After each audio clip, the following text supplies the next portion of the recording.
Assalamualaikum warahmatullahi wabarakatuh. Waalaikumsalam warahmatullahi Alhamdulillahi wabarakatuh. rabbil alamin. Wassalatu wassalamu ala sayyidil mursalin. Habibina wa maulana Muhammadin. Wa ala alihi wa ashabihi. Wa man tabi'ahum bi ihsanin ila yaumiddin. Amma ba'du. Puji syukur senantiasa kita haturkan kepada Allah Subhanahu wa Ta'ala, Tuhan semesta alam, yang telah memberikan kita banyak sekali kenikmatan-kenikmatan yang tidak terhingga. Di antara kenikmatan yang Allah berikan kepada kita adalah nikmat sehat, nikmat waktu luang, taufik untuk senantiasa belajar, ya, ilmu agama, belajar Al-Quran. Itu adalah salah satu kenikmatan yang patut kita syukuri bersama.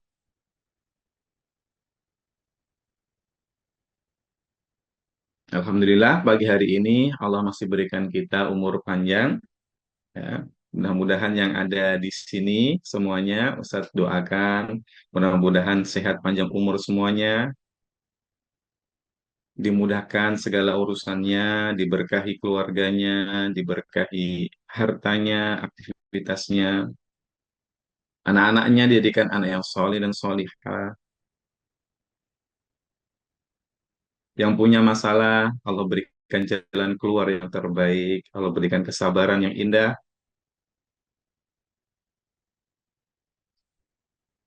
Yang sedang terlilit hutang misalnya, mudah-mudahan Allah berikan jalan keluar yang terbaik dan segera dilunasi hutangnya. Dan sebentar lagi kita akan memasuki bulan bulan Dzulhijjah, ya, bulan haji. Mudah-mudahan yang belum melaksanakan haji, Allah mudahkan untuk bertamu di rumahnya, ya, ke Baitullah, melaksanakan haji dan umroh semuanya bersama keluarga. Amin Allahumma amin.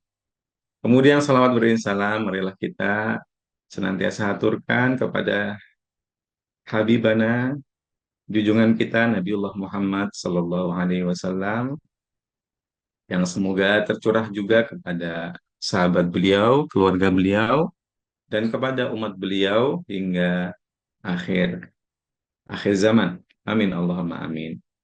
Ya Bunda sekalian, insya Allah ini makin siang makin rame ya majelisnya. Alhamdulillah. Ini kita ucapkan terima kasih banget ya. Jazakumullah khairan katsiran kepada Ustadz Muslim dan tim Quranic Vibes ini. Insya Allah udah menyediakan forum yang Alhamdulillah luar biasa bermanfaat ya. Terutama Kang Abdul ya, pagi hari ini mengkomandoi kita semuanya. Ini makasih banyak buat Ustadz Muslim dan tim ya, Quranic Vibes. Ini tiap hari loh, setiap hari dan 1 tahun. Masya Allah. Akan memberikan hidangan yang sangat nikmat ya untuk hati kita, ya, untuk kita kemudian ikuti selama 1 tahun, ya, tiap pagi, hari Senin sampai hari hari Kamis, betul ya Kang Abdul ya, kita akan dibersamai oleh Al-Quran, oleh Quranic Vibes di pagi hari kita. Masya Allah, kurang apa coba ini, luar biasa rumah Muslim ya. Mudah-mudahan ini jadi jariah buat Ustadz Muslim dan teman-teman nih, ya, teman-teman di rumah Muslim. Masya Allah, tabarakallah, ya. Ini adalah suatu apa ya kenikmatan bagi kita semuanya ini, ya, bisa mengikuti, ya, eh, acara yang bagus seperti ini. Yang mudah-mudahan kita semuanya ya bisa mengambil manfaat sebanyak-banyaknya, lalu bisa kita amalkan dalam kehidupan. Nah, seperti itu. Karena memang Al-Quran ini ya diturunkan untuk itu, ya, untuk kemudian menjadi petunjuk untuk kita semuanya. Ya, maka Al-Quran itu perlu kita fahami bersama dengan cara apa?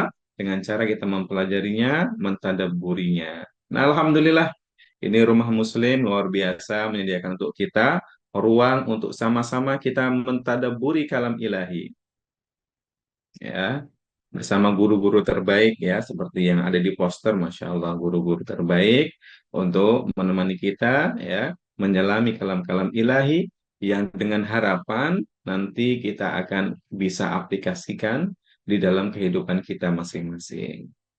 Ya, seperti itu. Masya Allah, tabarakallah. Ya. Ayah Bunda, tema kita pada pagi ini adalah listen ya from life atau pelajaran dari kehidupan.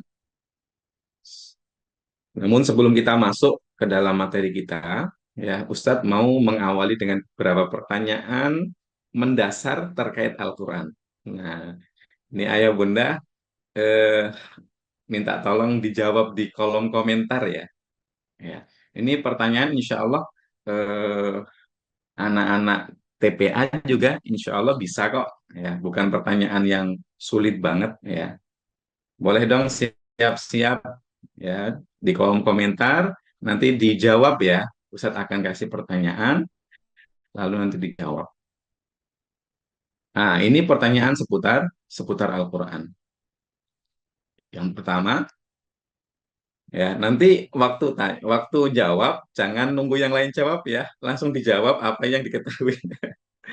Ya, salah benar nggak jadi masalah, yang penting ikutan aktif di Zoom supaya apa? Supaya semangat ya.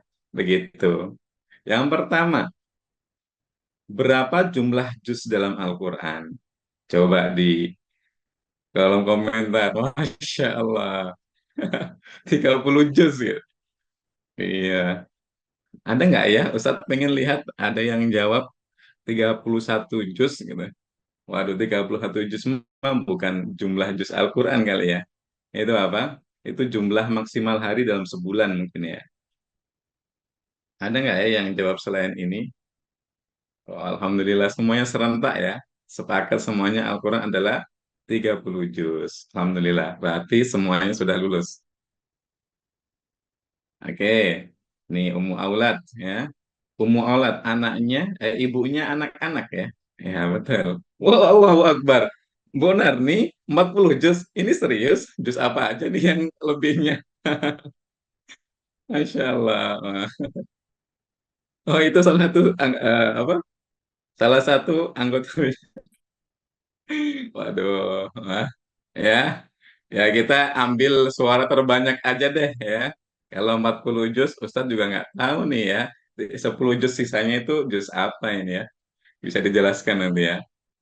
Baik, makasih. Selanjutnya, ke pertanyaan kedua. Nggak usah nak ketik, Masya Allah benar nih, ayo. Ya, fokus-fokus kita ya. Ya Allah Akbar. Berapa jumlah surat dalam Al-Quran? Nah, ketik, ketik, ketik, semuanya. Ya, jangan salah ketik lagi ya, benar nih ya. Alhamdulillah, 100 berapa nih? Ah, 114 surat. Ya, betul. Ada yang menjawab jawaban lain? Ya, langsung dibuka Al-Qur'annya ya. Ya, ayah bunda, jangan lupa ya disediakan Al-Quran. Jika ada yang terjemah tidak apa-apa, agar bisa melihat ya langsung artinya di sampingnya. Yang tidak ada terjemah pun tak masalah. Ya, yang sedang apa tidak mungkin bawa Al-Quran, sedang perjalanan mungkin bisa dengan HP-nya langsung buka surah An-Nas. Ada berapa surah An-Nas? Keberapa ya? Oh iya, surah An-Nas ini ternyata di nomor 114. Masya Allah, lulus semuanya. Alhamdulillah. Nah, sekarang pertanyaannya agak sulit dikit nih. Atau masih masih muda ya? Baik. Nih, apa nama surat yang ketiga? Ayo ditulis. Apa nama surat yang ketiga? Nah, ini agak susah dikit nih. Karena udah nama surat nih. Alhamdulillah ternyata. Ya betul semuanya. Apa itu? Alhamdulillah ya. Ali Imran. Betul sekali. Makasih semuanya. Nah, ya Bunda, betul. Nah, pertanyaan terakhir dari Ustadz. Ini pertanyaannya agak tinggi dikit ya. Mungkin tidak semua yang tahu. Yang tahu dijawab aja. Berapakah jumlah ayat Al-Quran? Wah, keluar tuh jawabannya. Ya, oh beragam.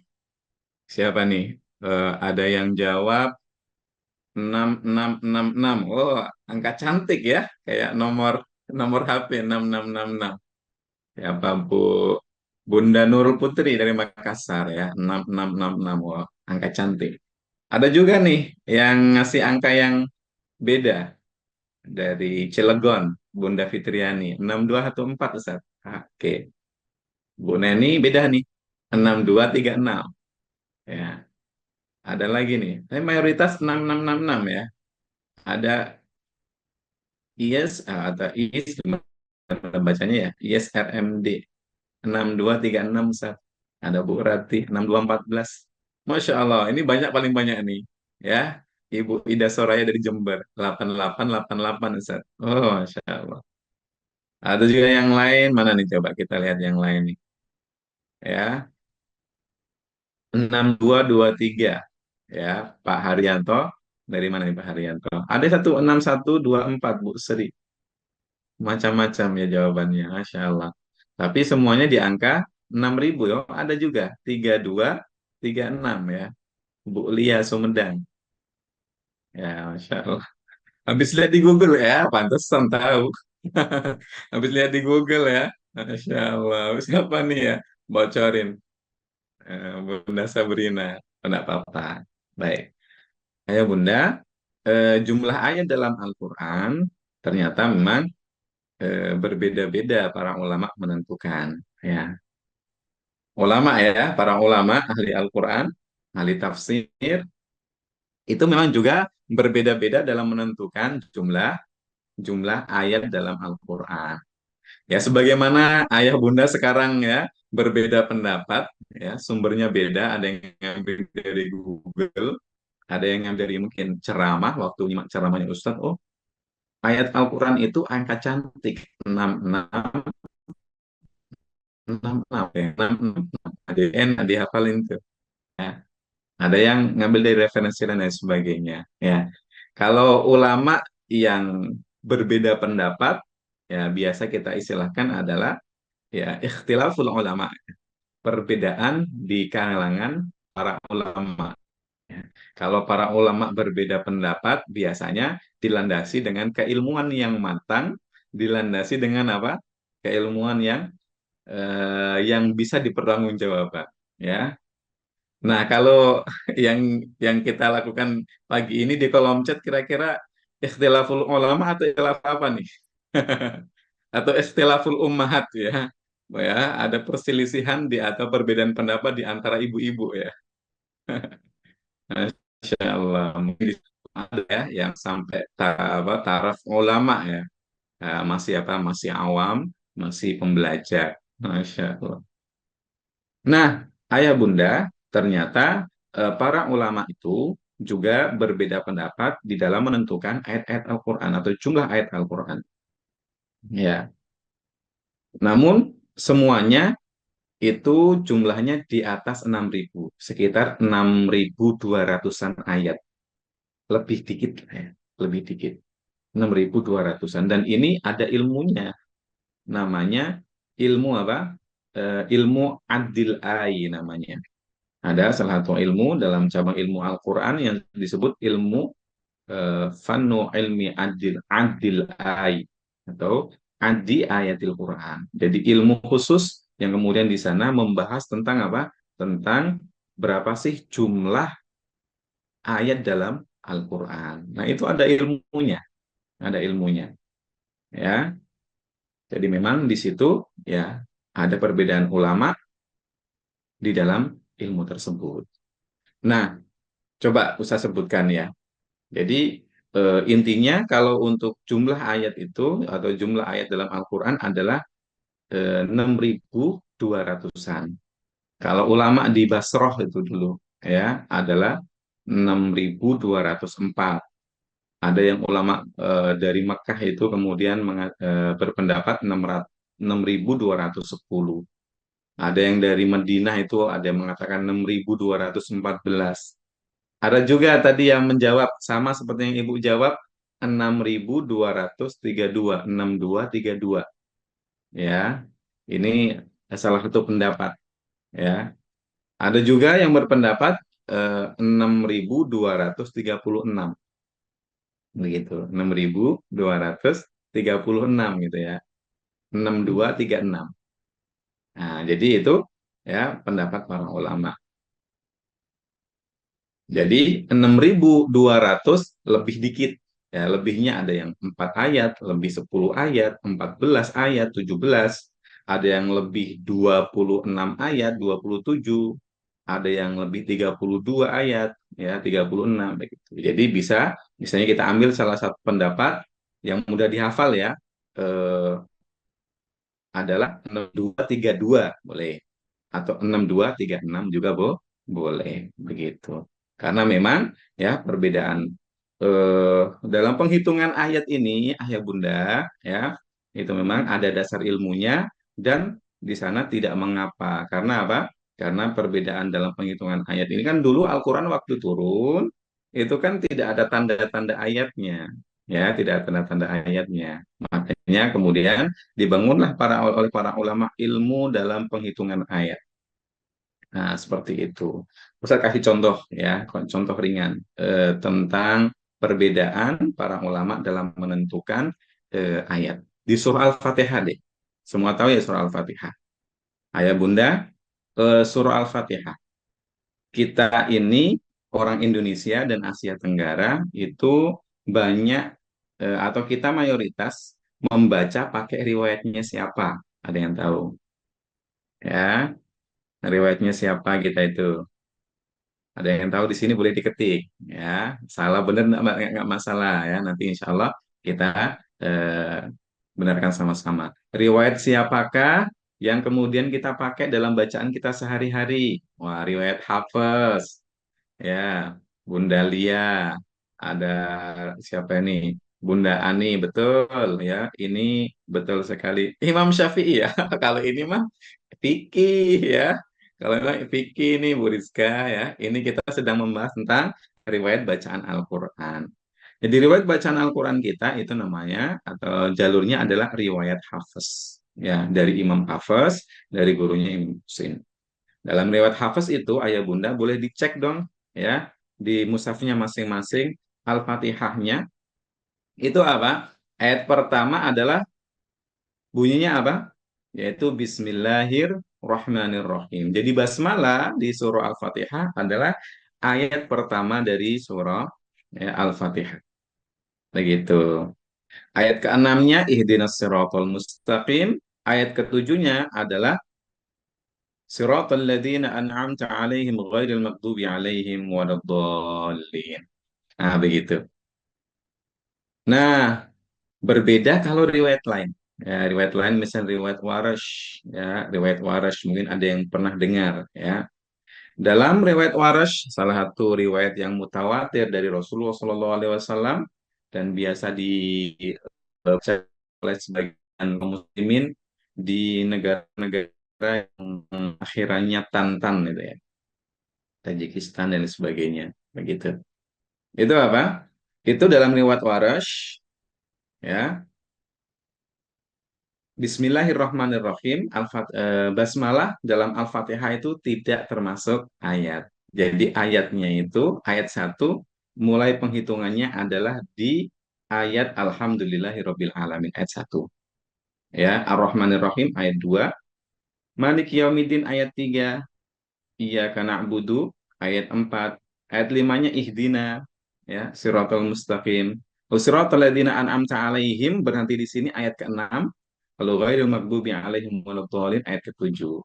Nah, ini adalah salah satu contoh ya bagaimana para ulama memang ada perbedaan di dalam penghitungan ayat. atau di mana ayat yang satu di sini, satu kedua di sini, dan lain sebagainya. Begitu. Dan itu biasa, perbedaan pendapat dalam kalangan ulama itu sudah biasa. Masya Allah. Baik ayah bunda, tahu nggak ternyata dari 6.200-an ayat, ya, itu 1.600-an, ya, 1.580-an atau 1.600-an ayat di 1.000 ayat adalah isinya tentang kisah-kisah dan sejarah umat-umat yang telah terdahulu. Ya. Jadi ayah bunda, ternyata 1.600 ayat, 1.600 banyak ya, itu adalah mengandung kisah-kisah atau bercerita tentang kisah-kisah, ya, dan sejarah umat terdahulu. Jadi kalau boleh dikatakan 25% isi dari Al-Quran adalah apa? Adalah kisah-kisah dan cerita umat terdahulu. Nah, ya. Oh, ternyata banyak juga ya. Dalam Al-Quran itu terkandung kisah-kisah, ya, termuat kisah-kisah. Iya, betul, betul. Jadi di dalam Al-Quran banyak sekali ayat-ayat yang memang eh, bercerita tentang apa? Umat-umat yang telah lampau. Bercerita tentang siapa? Tentang nabi-nabi terdahulu dan para umatnya. Sebut saja ya ayat yang menceritakan tentang Nabi Adam dan istrinya Hawa, ya. Kemudian ada lagi cerita tentang siapa? Tentang eh, anaknya Qabil dan Habil, ya. Kemudian cerita tentang Nabi Nuh dan juga keluarganya dan juga umatnya, ya. Cerita Nabi Hud, ya, Nabi siapa lagi? Nabi Musa, Nabi Isa, ya, termasuk cerita tentang Nabi Musa dan kaumnya. Ini adalah banyak sekali ayat yang terdapat dalam Al-Quran yang menceritakan. Bahkan paling banyak kisah itu memuat atau membahas tentang ceritanya Nabi Musa bersama kaumnya. Ya. Dan termasuk ayat yang akan kita bahas pada pagi hari ini, ya, yaitu surah Al-Baqarah halaman ke-8, ya, bagi yang baru gabung halaman ke-8 ayat 49 sampai 57 itu membahas tentang apa? Kisahnya Nabi Musa, ya, bersama kaumnya, ya, menceritakan kaumnya Nabi Musa, ya. Dalam Al-Quran juga ada kisah, misalnya kita populer kisah Ashabul Kahfi, ya. Mungkin sebagian kita biasa mengamalkan adalah tilawah surah Al-Kahfi di malam Jumat, ya. Siapa di sini yang biasa mengamalkan tilawah surah Al-Kahfi malam Jumat atau di pagi Jumatnya? Ya, insya Allah. Kata Rasulullah, ya, barang siapa yang membaca surah Al-Kahfi di malam Jumat, maka niscaya Allah akan, ya, pancarkan cahaya baginya di 2 Jumat. Ya, Masya Allah. Ini adalah, ya, salah satu keutamaan membaca surah Al-Kahfi. Ada lagi kisah Ashabul Ukhdud, ya kan? Ada lagi kisah siapa? Ya, kisah Dzulqarnain, ya. Kisahnya Lukman, ya, kisahnya Nabiullah Yusuf, ya, alaihissalam. Kisahnya Nabi Muhammad SAW, Masya Allah. Ya, banyak sekali kisah-kisah itu. Jadi ulama itu ada yang sudah menghitung, ya, menghitung, dan jumlahnya adalah 1.600 ayat itu hanya memuat kisah-kisah umat terdahulu. Ustadz, apakah sebegitu pentingnya kisah-kisah itu sehingga dimuat di dalam Al-Quran? Diabadikan di dalam Al-Quranul Karim yang senantiasa kita baca tiap hari. Apakah begitu penting kisah-kisah tersebut? Jawabannya penting sekali. Kisah-kisah dalam Al-Quran adalah penting sekali, ya. untuk kemudian apa hikmahnya kisah-kisah itu dimuat dalam Al-Quran? Tentu apa? Ada hikmah yang sangat besar. Ya, jadi kalau kita buat pertanyaan, apa Ustaz? Kenapa Allah Subhanahu wa taala banyak membuat atau memuat kisah-kisah dalam Al-Qur'an? Ya, kisah-kisah umat yang telah lampau umat-umat dari zaman Nabi Adam sampai apa?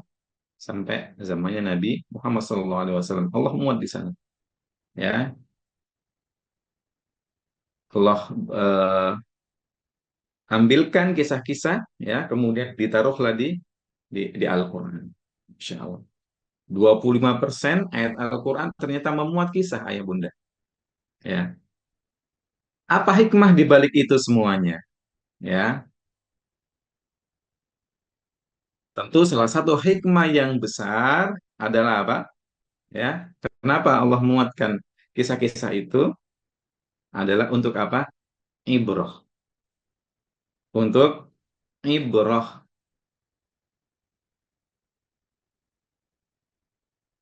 Ibrotun liulil albab. Jadi kisah-kisah yang begitu banyak Allah muat dalam Al-Quran, tujuan utamanya adalah supaya dijadikan ibroh, ya, pelajaran, diambil hikmahnya untuk kita semuanya. Ya, ayah bunda, ketika kita membaca ya sejarah-sejarah yang Allah muat dalam Al-Quran, maka kita harus betul-betul ya menghadirkan hati kita. Ya, kita lihat apa yang telah dilakukan oleh umat-umat terdahulu. Seperti itu. Sehingga ketika mereka melakukan hal-hal yang buruk yang membuat Allah murka, maka jangan sampai kita lakukan. Nah, begitu maksudnya. Ya, contoh misalnya, kaumnya Nabi siapa? Nabi Lut. Ya, apa dosa besar yang dilakukan kaumnya Nabi Lut? Ya, ayah bunda tahu, dosa yang tidak pernah dilakukan oleh manusia sebelumnya, dan barulah ya kaumnya Nabi Lut ini memulai suatu dosa, memberikan sunnah ya contoh suatu dosa yang belum pernah dilakukan oleh umat manusia sebelumnya. Dosa apakah itu sehingga Allah Subhanahu wa taala murka semurka-murkanya kepada mereka? Ya, murka betul Allah itu, ya, murka. Nabi Lut alaihissalam sudah berjuang untuk mendakwai mereka untuk meninggalkan perbuatan yang begitu keji. Betul, ya. Betul sekali ayah bunda, ya. Dosa mereka adalah apa?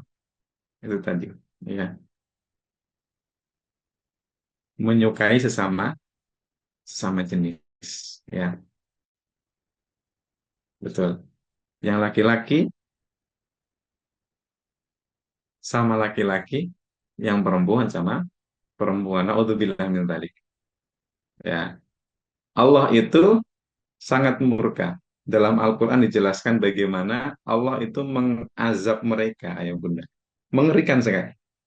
Ya, diceritakan di dalam Al-Quran bahwasanya Allah turunkan batu-batu ya sebelum ya Allah angkat ya satu kawasan yang memang berbuat hal yang keji itu ya liwat atau homoseksual atau disebut kaum Sodom itu Allah angkat daerah itu, kota itu Allah angkat ke atas ya.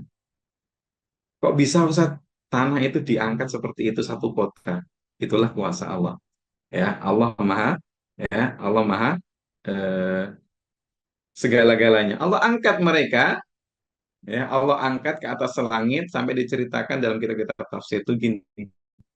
Sampai-sampai malaikat di langit itu mendengar lolongan anjing mereka, gonggongan anjing mereka, saking tingginya diangkat ke langit.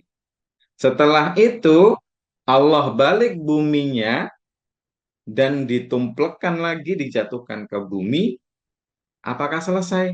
Belum selesai. Allah turunkan hujan berupa batu-batu, ya, batu-batu besar menghujani setiap penduduk yang ada di sana.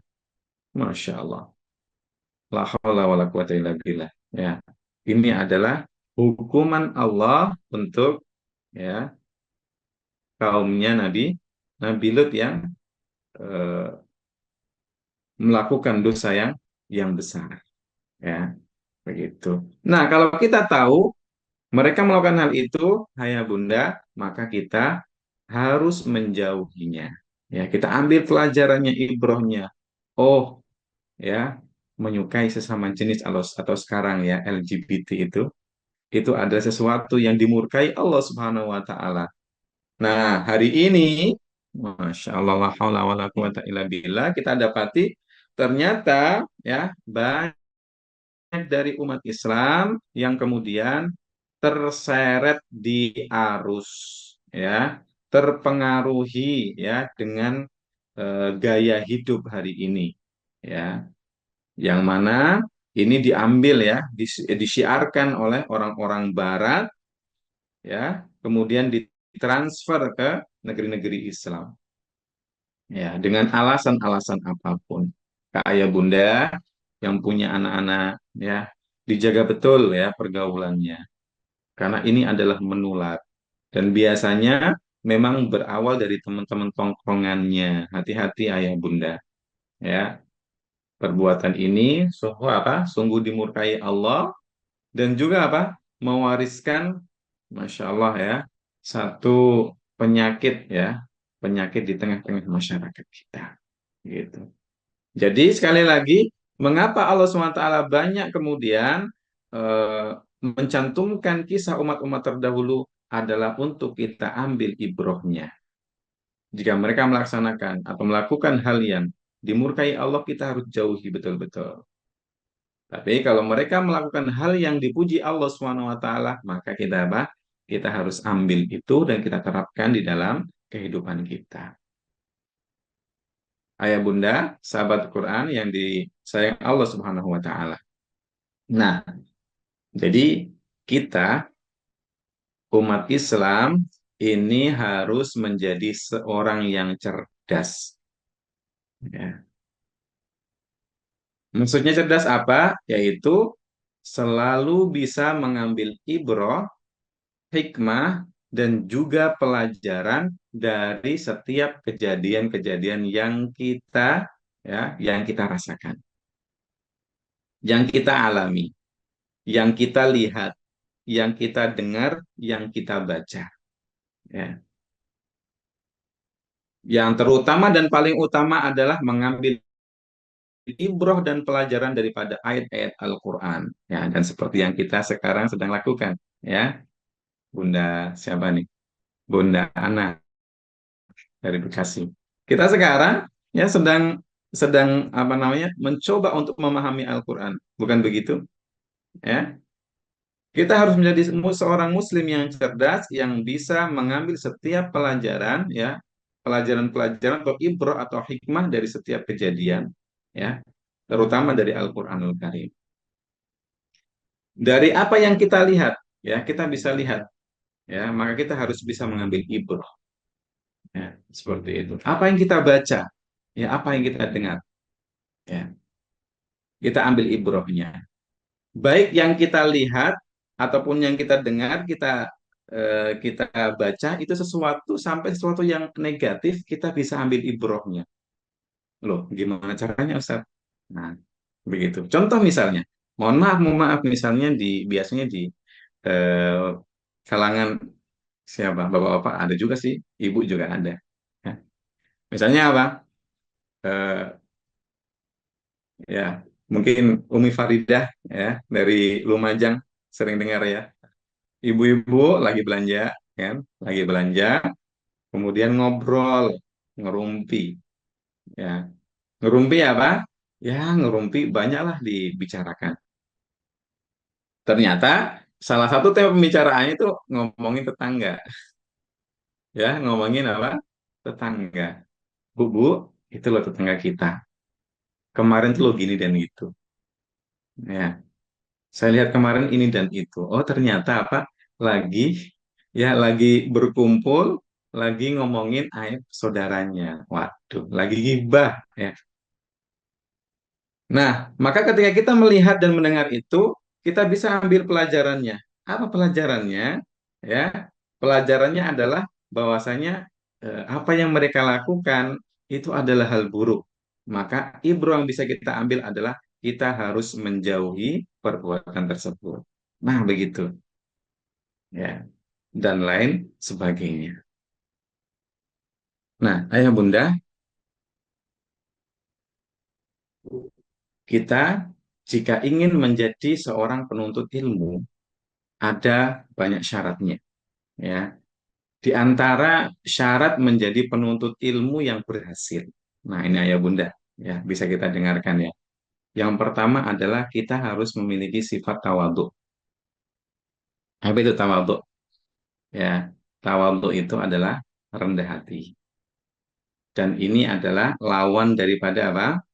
Lawan daripada kesombongan. Karena kata ulama, ya, ada dua hal yang bisa menghalangi orang itu terhalang dari belajar agama, belajar ilmu. Yaitu apa? Pertama adalah sombong, ya. Yang kedua adalah malu yang bukan pada tempatnya. Loh, kok bisa Ustaz sombong menghalangi orang belajar agama? Iya, ya.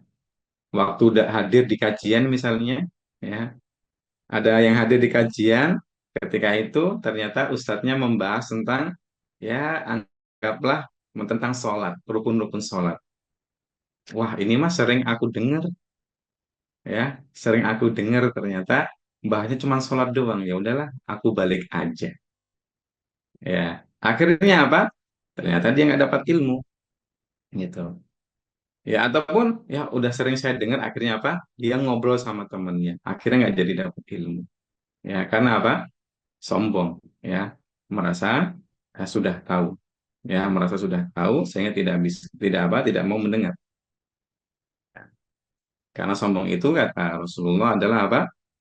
Ya, jadi meremehkan orang, ya, meremehkan orang, ya, dan tidak mau menerima kebenaran. Itu sombong. Begitu. Nah, ketika orang kemudian memiliki sifat tawadhu, ya, ataupun rendah diri, maka insya Allah dia akan selalu berusaha untuk belajar, ya, dari siapapun, ya, bahkan dari orang yang lebih apa, yang lebih eh, kecil umurnya, ya, yang lebih muda misalnya. Ya, akan tetapi kalau mendapatkan ilmu, orang tersebut punya ilmu yang mumpuni, maka tidak mengapa dia belajar ini. Dan dulu para ulama ayah bunda itu biasa, ya, belajar dari apa? Dari teman-temannya, ya, rekan-rekannya yang lebih muda. Bahkan ada guru yang belajar dari muridnya, karena muridnya apa? Lebih unggul di satu bidang ilmu tertentu. Ya, alhamdulillah, dengan seizin Allah, saya juga banyak belajar dari sahabat saya, ya, yang apa namanya, foundernya Rumah Muslim, ya, ya, Ustadz Muslim. Ya, saya banyak belajar, banyak mengambil inspirasi dari beliau. Kalau pertemukan kami setelah sekian tahun ya nggak ketemu, dulu beliau sahabat saya, ya, teman saya, bahkan adik kelas saya waktu itu pesantren. Masya Allah, ternyata sekarang sudah menjadi ustadz besar, ya, banyak manfaat, banyak ceramah yang disampaikan di mana-mana. Masya Allah, saya baru tahu Ustadz Muslim yang dulu adik kelas saya sekarang ilmunya Masya Allah. Maka di sini, ya, saya belajar dari Ustadz Muslim banyak hal. Saya mengambil inspirasi dari beliau, Masya Allah. Ya. Mudah-mudahan, ya, Allah bimbing beliau terus, ya, untuk bisa mensyiarkan agama, ya, memberikan manfaat yang menebar, ya, agama kebaikan, ya, seluas-luasnya, Masya Allah. Gitu. Belajar dari yang lebih muda, itu biasa, ya. Dulu para ulama memang melakukan hal itu. Dan Masya Allah, ayah bunda di sini saya kira lebih senior daripada saya. Saya kira di sini saya lihat Bu Devi ya, Bu Devi dari Padang ini kayaknya udah senior banget. Lebih senior daripada saya. Ya, Pak Komar dari Sidoarjo, Masya Allah ini udah senior, lebih senior daripada saya. Bu Yumiati, Bunda Farida, ya, eh, Pak Gufron, ya dari Tangerang, jauh di atas saya dari sisi umur, Masya Allah, lebih senior. Pengalaman dan semuanya lebih senior, ya. Namun karena ketawaduan ayah bunda semuanya, ayah bunda mau hadir menyimak dari orang yang jauh lebih muda dari ayah bunda semuanya. Ya, mudah-mudahan ini adalah bentuk dari ketawaduan kita. Ya, kita rendah diri karena merasa diri ini masih haus ilmu. Ya, Masya Allah, Bu Devi 56 tahun. Ya, salam. Ya, itu mah apa namanya? Seumuran dengan bapak ibu saya. Masya Allah, 56 tahun. Mudah-mudahan panjang umur. Bu Sulistioningsi, 56 tahun. Ya, nggak usah ngaku, Bu. Ya, udah kelihatan dari apa? Dari mukanya. Masya Allah. Ya. Wah, ada yang 27 tahun lagi. Masya Allah. Yang masih muda juga ada di sini. Masih belajar. Alhamdulillah. Kalau kita punya kerendahan hati, insya Allah kita akan tergerak dan mau untuk belajar. Beda sama orang yang sombong. Ya, Masya Allah, ada yang 60 tahun juga di sini mau belajar. Kenapa? Punya kerendahan hati. Tapi kalau orang sombong lihat ini, mohon maaf, Ustaz sharing ya, Ustaz sharing. Jadi Ustaz kan mengelola rumah Quran, tapi khusus untuk orang-orang dewasa. Ya, namanya Geri Al-Quran Jakarta itu. Nah, biasa kami apa namanya mengelola rumah Quran itu dan kami banyak ustadz-ustadz ya. Ketika ada permintaan, Ustaz, ya, kami biasa menerima, bermitra dengan kantor-kantor, ya kan, perusahaan, eh, rumah juga, ya, keluarga. Ada yang minta Ustaz, ya, kami minta, saya minta dicarikan Ustaz. Ya, baik Bu, kami banyak Ustadz nih yang sudah hafiz-hafizah. Nah, nah, beliau langsung tanya, Ustadz mohon maaf, ini umurnya berapa ya? Saya bilang, Ustadznya masih muda, Ibu, atau Pak, gitu ya. Masih muda. Masih sekitar ya 30-an tahun ya, 27 sampai 30-an tahun. Oh begitu ya Ustadz. Ya. Ya akhirnya apa? Tapi setelah itu eh, sudah nggak chat lagi ya. Nanya umur, kemudian tidak chat lagi. Ya, infonya kenapa? Ya, ternyata beliau sungkan kemudian kalau belajar dari yang lebih muda. Ya, ini ayah bunda kalau bisa kita bisa hindari hal itu. Karena kalau kita seperti itu nanti kita bisa terhalang daripada ilmu. Gitu. Nah, yang pertama itu adalah apa? Tawadhu. Yang kedua, syarat kita bisa belajar menjadi penuntut ilmu yang baik adalah kita harus memiliki kesadaran. Kesadaran apa? Kesadaran bahwa diri ini masih banyak kurangnya. Diri ini masih banyak aibnya. Diri ini masih banyak yang tidak diketahui, ya. Diri ini masih jahil terhadap ilmu, ya. Kesadaran, ya, dan tahu kapasitas diri sendiri. Itu.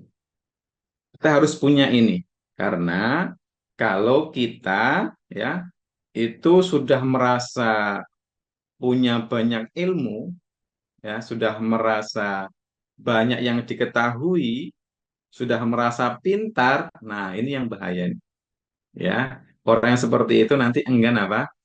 Enggan untuk belajar. Contohnya apa? Ya, contohnya apa? Dalam hidup kita sehari-hari itu pun juga terjadi ya. Ya, misalnya ayah bunda, suami istri, ya kadang di rumah kan namanya rumah tangga, ya kan nggak mulus terus, ya. Kadang ada aja itu ya salah pahamnya begitu, ya, gitu kan.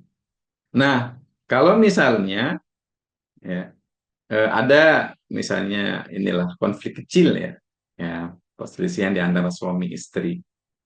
Nah, kemudian si suami ya maupun istri ya istilahnya nggak sadar kesalahannya di mana. Atau misalnya yang salah si suami ya, si suami salah karena yang selalu salah itu suami ya. Kalau istri nggak pernah salah, betul nggak ayah bunda? Nah, ya bercanda ini. Ya, misalnya si suami salah, cuma nggak tahu salahnya di mana kan gitu. Ini repot ini. Ya, ini repot ya. Si suami salah, tapi nggak tahu salahnya di mana. Ya, tahu-tahu ya istrinya sudah pasangannya udah ngambek duluan kan gitu. Ya, kemudian apa?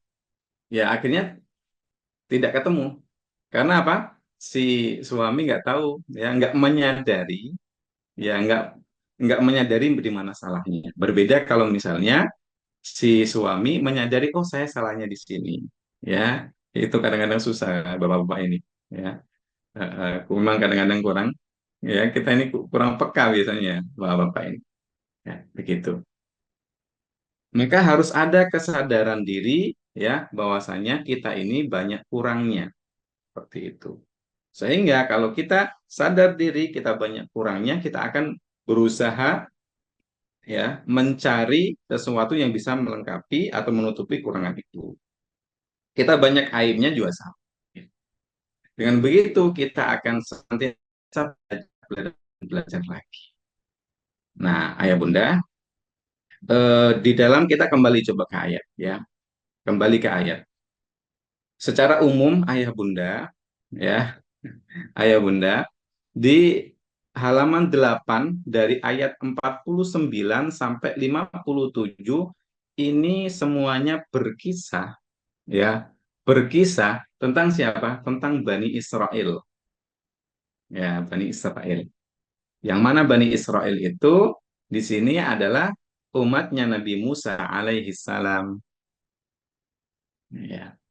Secara umum di dalam ayat ini Allah ya memberikan mereka atau mengingatkan kepada Bani Israel bahwasanya Allah Subhanahu wa taala telah memberikan banyak sekali nikmat-nikmat kepada mereka.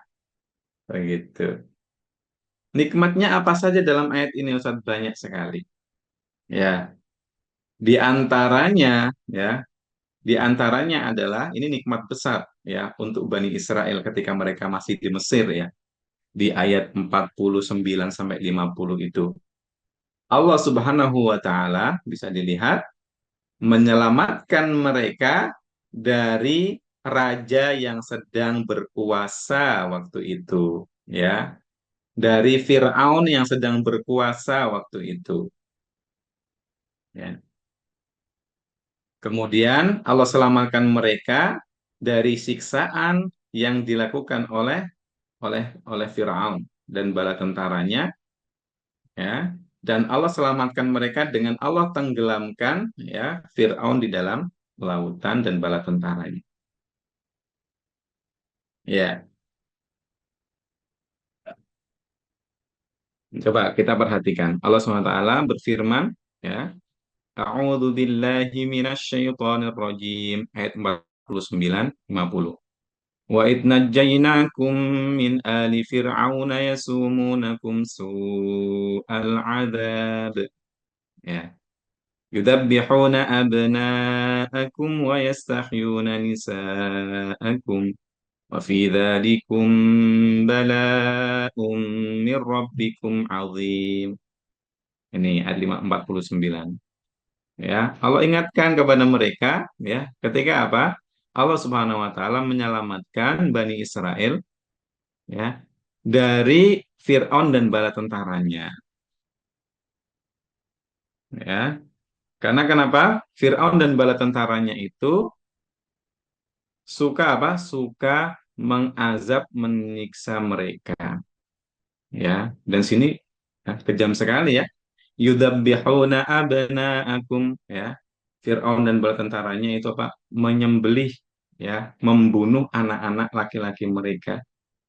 Wa yastahyuna nisa'akum ya. Dan juga terus membiarkan anak-anak perempuannya hidup ya dan menimpakan berbagai siksaan. Masya Allah. Ya. Akan tetapi Allah SWT kemudian menyelamatkan ya Bani Israel. Ayah Bunda, seperti yang kita ketahui, Fir'aun itu bukan nama orang ya, tapi Fir'aun itu adalah julukan raja-raja Mesir waktu itu. Ya, jadi raja-raja itu dinamakan Fir'aun. Adapun Fir'aun yang hidup di masanya Nabi Musa, ya sebagian sejarawan kemudian mengatakan namanya adalah Ramses II. Gitu. Ada yang mengatakan pendapat lain. Nah, ini Bani Israel, ya.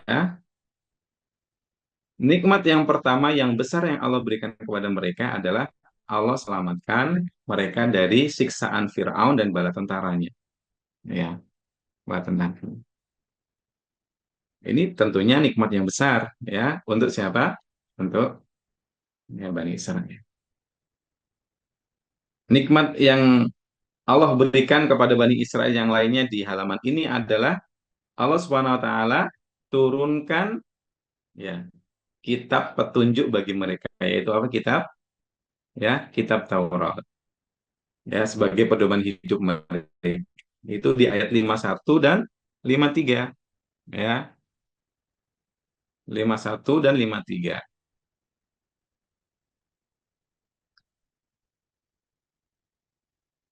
Ustaz bacakan ayat 53-nya. Wa id atayna Musal kitab wal furqana la'allakum tahtadun. Dan ingatlah Bani Israel ketika apa? Kami ya berikan Musa kepada Musa Alkitab, ya, yaitu Alkitab. Maksudnya adalah Taurat, wal furqan dan pembeda mana yang betul, mana yang salah, la'allakum tahtadun, agar kalian menjadi orang yang mendapatkan petunjuk. Jadi nikmat besar yang Allah berikan kepada mereka adalah diberikan kitab Taurat. Kemudian nikmat yang besar juga yang Allah berikan kepada Bani Israel ada yang ketiga, Allah maafkan mereka berulang kali. Dan kita tahu Bani Israel itu dari dulu ada termasuk ya umat yang ngeyel ya, dan cukup keras kepala ya, keras kepala banget ya. Diceritakan dalam Al-Qur'an di banyak tempat. Ya, ratusan ayat menceritakan tentang Nabiullah Musa dan kaumnya Bani Israel. Ya, Bani Israel. Allah maafkan mereka berulang kali itu karena mereka itu suka berbuat apa? Dosa berulang kali. Ya. Seperti di ayat 52. Ya, "Tsumma afauna ankum min ba'di dzalika la'allakum tashkurun." Ya. Jadi kemudian ya, kami maafkan kalian. Nah, agar kalian menjadi orang yang bersyukur. Ayah Bunda, apa kesalahan yang dilakukan oleh Bani Israel ini? Di ayat 51 itu dijelaskan.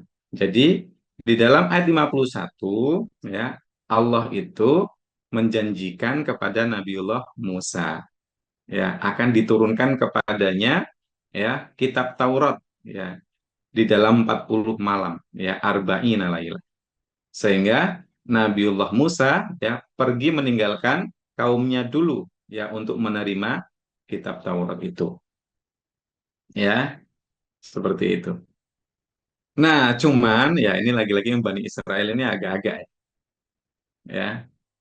Ketika ditinggalkan sejenak selama 1 bulan lebih dikit yang 40 hari oleh Nabiullah Musa, mereka malah apa? Tsumma takhadtumul ijla min ba'dihi wa antum zalimun. Kemudian mereka itu membuat patung anak sapi, ya al-ijl. Setelah membuat patung, malah disembah karena patung itu bisa mengeluarkan suara, ya, seperti itu. Dia yang bikin, dia yang nyembah. Kan lucu sebenarnya. Nah, itu yang dilakukan oleh Bani Bani Israel. Dosa ini bukan dosa kecil, ini dosa besar. Karena apa? Mensekutukan Allah, mensyirikan Allah. Nah, tentu apa? Ini membuat murka, ya, membuat marah Nabi Musa, ya. Ditinggal bentar doang, malah apa? Malah sudah membuat Tuhan baru kan gitu. Tapi kemudian Allah Subhanahu wa taala Maha Pengasih Maha Penyayang masih memaafkan ya umatnya Nabi Musa itu. Di ayat apa? Ayat 52. Pun ayat 54 juga ya. Wa id qala Musa liqaumihi ya qaumi innakum zalamtum anfusakum ya. Setelah Allah SWT kemudian mengampuni mereka dan syarat pengampunannya adalah di sini ada tertera. Ini syariat terdahulu ya, dan tentu tidak berlaku setelah turunnya syariat Nabi Muhammad SAW. Jadi Allah SWT memerintahkan mereka, ya, Bani Israel yang berbuat dosa itu mensekutukan Allah SWT, ya, dengan Tuhan yang mereka buat sendiri al-ijl, ya, bentuknya anak sapi itu, untuk apa? Ya, faktulu anfusakum. Syarat taubatnya adalah mereka membunuh diri mereka sendiri. Ya, ini adalah syariat terdahulu. Begitu. Namun di sini yang menjadi poinnya adalah Allah SWT memaafkan mereka dari kesalahan mereka ketika mereka bertaubat dengan taubat yang nasuh. Gitu. Di ayat 56 pun sama. Tsumma ba'atsnakum min ba'di mautikum la'allakum tashkurun. Ya, ini terusan dari ayat berapa? Ya, ayat 55. Ayat 55 ini ya ini salah satu kelakuan Bani Israel ya. Jangan kemudian kita ikuti. Ya, ayat 55 wa id qultum ya Musa lan nu'mina laka hatta narallaha jahrah fa akhadhatkumus sa'iqatu wa antum tanzurun. Jadi intinya adalah mereka Bani Israel pengen apa? Pengen melihat langsung Allah. Secara langsung mereka pengen melihat Allah secara langsung ya. Wahai Musa, kami tidak akan iman kepadamu kecuali kami bisa melihat Allah secara langsung. Ini kan terlalu apa? Terlalu berani ya sama utusan Allah dan terlalu berani sama ya sama Allah ya. Pengen melihat Allah langsung. Waduh, kan repot itu. Sehingga apa? Sudah fa'akhadatkumus sa'iqatu wa antum tanzurun. Allah berikan mereka pelajaran. Kemudian apa? Mereka itu disambar ya, disambar petir, ya, disambar petir sehingga mereka apa? Pingsan atau meninggal dunia. Akan tetapi Allah Maha kasih sayang kepada mereka, kepada umatnya Nabi Muhammad, Nabi Musa. Tsumma ba'atsnakum min ba'di mautikum la'allakum tashkurun. Kemudian Allah bangkitkan lagi. Setelah mereka ada yang pingsan, ada yang meninggal dunia, Allah bangkitkan lagi, ya. Setelah dibangkitkan, Allah maafkan mereka. Ya berulang kali Allah maafkan mereka. Ya. Dan di ayat 57 ini juga Allah kemudian mengingatkan Bani Israel tentang apa? Tentang kenikmatan yang Allah berikan kepada mereka. Ya, wa dhallalna 'alaikumul ghamama wa anzalna 'alaikumul manna wassalwa. Jadi Allah itu ya eh, apa ya? Perintahkan kepada apa? Kepada awan, ya, awan.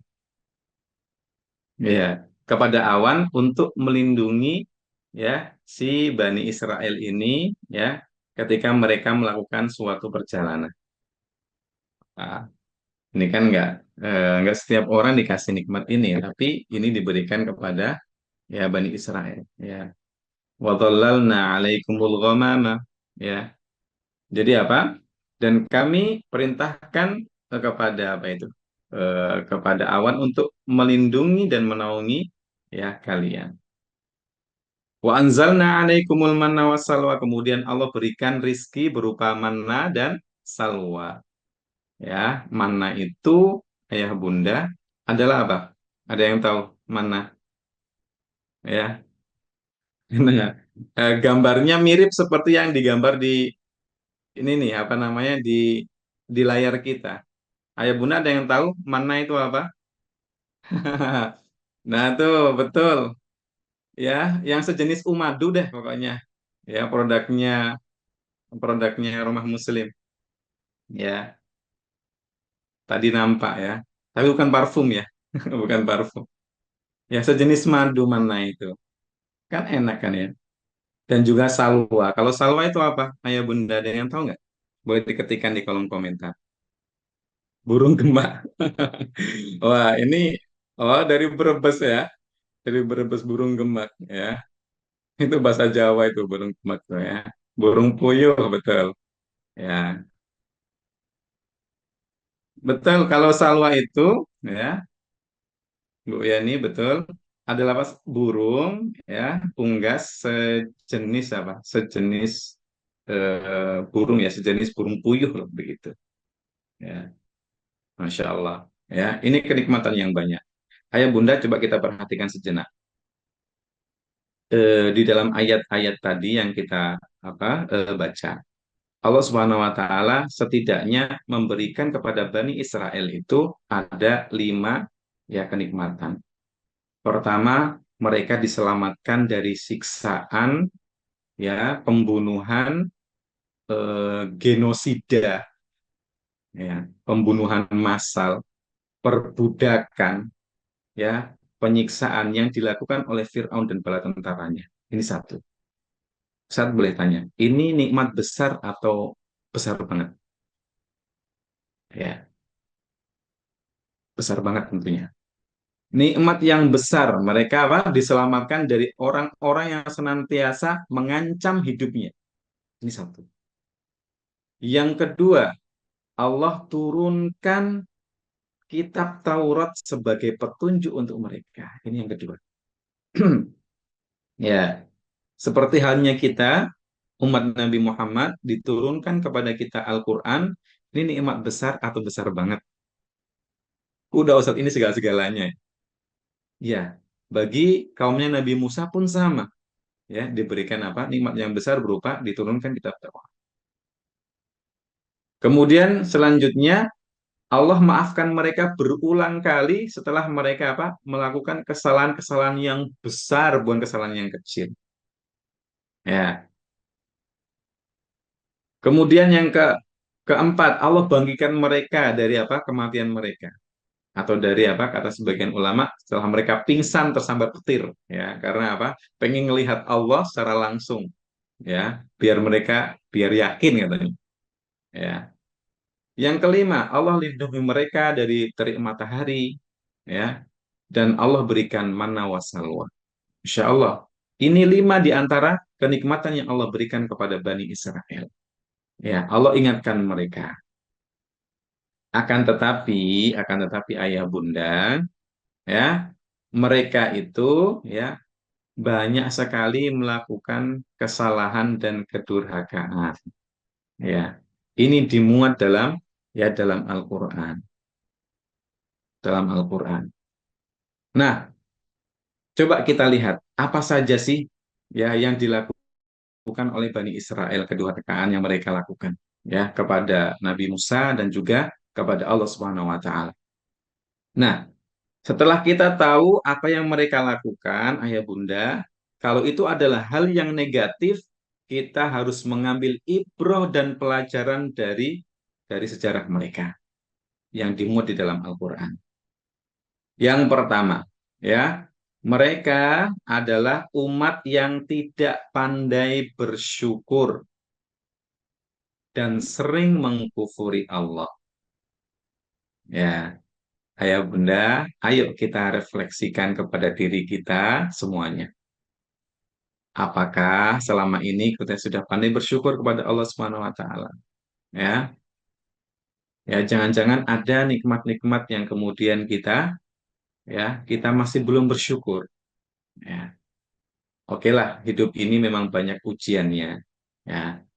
Tetapi ingat-ingat ya, masih banyak sekali nikmat Allah yang patut kita syukuri. Ya. Ujian itu kecil daripada kisah hidup kita. Kisah hidup kita yang panjang itu penuh dengan kenikmatan. Jangan lihat titik hitamnya, lihatlah titik putih yang begitu luas, begitu banyak nikmat Allah SWT. Jangan menjadi seperti Bani Israel. Disinilah letak apa? Pelajaran kita yang kita ambil dari kehidupan mereka di masa lampau. Ini satu. Di antara kedurhakaan Bani Israel yang kedua adalah apa? Mereka terus-menerus berbuat dosa dan maksiat. Ya, di antara dosa besar yang mereka lakukan apa? Adalah membuat Tuhan dan mereka ibadahi sendiri, yaitu kesyirikan, al-ijl, dan ya di ayat berapa? Ayat 51. Ya. Mereka terus-menerus melakukan ya kesalahan dan dosa dan maksiat kepada Allah Subhanahu wa taala. Nah, kesalahan ya yang dilakukan terus-menerus ya itu adalah sebab utama kenapa Bani Israel itu ditimpa banyak sekali ya ujian dan hukuman dari Allah Subhanahu wa taala. Ya, ayah bunda, ya. Di sini kita bisa mengambil ya pelajaran. Jika kita pernah melakukan dosa, dan Ustaz tanya, siapa sih di antara kita di sini yang tidak pernah melakukan dosa? Ya, baik dosa kita berdosa kepada Allah, bermaksiat, baik secara terang-terangan, ya, banyak orang, maupun apa? Ketika kita bersendirian. Coba siapa di sini yang tidak pernah melakukan dosa ya sama Allah? Baik kita sengaja maupun tidak, ya, pasti sering kan gitu. Masih sering kita, ya, mudah-mudahan Allah ampuni kita. Baik dosa kita, ya, dengan sesama manusia, dengan pasangan kita. Ayo diingat-ingat, siapa di antara kita yang masih ya suka eh, menyakiti pasangannya, ya, menyakiti pasangannya dengan sengaja, ya, siapa? Ayo, ya nggak perlu ditulis ya, nggak perlu ditulis. Siapa di antara kita yang masih suka apa namanya berperangai tidak baik kepada pasangannya, yang istri-istri ya, yang masih belum taat kepada suaminya, yang suami ya eh, yang memperlakukan istrinya dengan cara yang tidak baik misalnya atau kurang baik. Siapa? Ya, dengan tetangga. Bagaimana sikap kita dengan tetangga? Apakah sering masih kita ya menyakiti tetangga dengan ucapan kita, dengan perilaku kita, ya, dan lain sebagainya. Dan Allah Subhanahu wa taala itu ya memerintahkan kita untuk berbuat baik atau ihsan terhadap tetangga. Ya, seperti itu. Dengan apa teman-teman di kantor, ya, ya dengan masyarakat umum. Ayo siapa yang nggak pernah berbuat salah? Tentu apa? Kita sering usaha berbuat salah, ya, berbuat salah. Nah, karena kita berbuat salah, maka janganlah kita meneruskan kesalahan-kesalahan tersebut. Akan tetapi harus kita segera menyesali, ya, kita sesali itu kesalahan kita. Kalau itu ada hubungannya dengan manusia, ya, maka kita harus meminta ridhonya, meminta maaf. Karena taubat saja nggak cukup kalau manusia. Kalau kita pernah ambil barangnya, ya kita harus kembalikan tuh. Kalau nggak kembalikan, itu tetap dosa. Nanti diminta pertanggungjawaban kelak di akhirat. Ya, gitu. Pasti apa? Kita sering berbuat salah, tapi jangan sampai seperti Bani Israel. Ya, jangan sampai seperti Bani Israel. Ya, Ibu Sabrina, jangan kita tiru Bani Israel. Bani Israel itu apa? Ya, dosa demi dosa mereka lakukan. Ya, terus mereka berkubang dalam dosa. Sehingga apa? Karena berkubang dalam dosa dan maksiat, Allah turunkan hukuman demi hukuman berulang kali. Sehingga apa? Sehingga mereka itu dijadikan contoh yang kurang baik untuk umat-umat terdahulu dan dimuat dalam Al-Quran. Kita harus ambil pelajaran dari hal ini semuanya. Begitu. Nah, selanjutnya di antara kedurhakaan Bani Israel itu adalah mereka itu kurang sabar ayah bunda dalam menerima ujian. Ya, terlalu tergesa-gesa. Ya, jadi ayah bunda, ya kita bisa ambil pelajaran, kita refleksikan kepada diri kita. Ya, ketika kita diberikan ujian, ya kemudian Allah lagi mengirimkan surat cinta kepada kita, janganlah seperti Bani Israel, ya. Kita harus bersabar, ya, dengan kesabaran yang indah, Masya Allah. Ya, ya. Di antara kedurhakaan Bani Israel yang terakhir yang saya mau sampaikan adalah mereka itu terlalu berani sama Allah. Ya, kita semuanya ayah bunda jangan sampai seperti itu. Ya, kita jadilah hamba yang tunduk ya kepada Allah SWT. Dan uniknya semakin kita tunduk merendah kepada Allah SWT di hadapan Allah, maka Allah akan angkat derajat kita. Tapi kalau kita semakin congkak dan kita semakin sombong, nah, nanti semakin seperti iblis tuh, ya. Dia meninggi, iblis meninggi kan ketika Allah perintahkan untuk sujud kepada Adam, maka apa yang dilakukan? Allah turunkan ya derajatnya seturun-turunnya, ya. Allah turunkan dari surga Allah tempat kenikmatan, ya, dan tempatnya nanti kelak di neraka bersama bala tentaranya dan pengikutnya. Tapi hamba-hamba Allah yang menundukkan di hadapan Allah, ya, tunduk, ya, setunduk-tunduknya Allah akan angkat, ya, Allah akan angkat mereka, gitu. Ayah bunda, oh ternyata sudah jam 7, ya. Saya ternyata sudah jam 7. Halo Kang Abdul, ya, Kang Abdul, ya. Siap, Set. Siap. Alhamdulillah. Masya Allah, ayah bunda, ya, eh, sudah jam 7, ya. Masya Allah, mudah-mudahan apa yang kita pelajari hari ini, ya, itu bisa kita ambil ibrohnya dan pelajarannya seperti apa? Seperti yang menjadi tema kita, apa? Kita harus selalu belajar dari kehidupan. Kehidupannya siapa, Ustaz? Kehidupan kita sendiri yang kita lihat, kehidupan orang-orang terdahulu, ya, dan dari manapun, ya, dan dari manapun kita bisa ambil, ya, eh, pelajaran-pelajaran itu, dan kita ambil ibrohnya pelajarannya agar kita apa, mengambil manfaat. Jika itu kejelekan kita jauhi, jika itu manfaat, ya, ataupun kebaikan bisa kita ambil dan kita bisa lakukan, demikian. Wallahu taala alam, ya. Ustaz akhiri, mudah-mudahan bermanfaat. Assalamualaikum warahmatullahi wabarakatuh.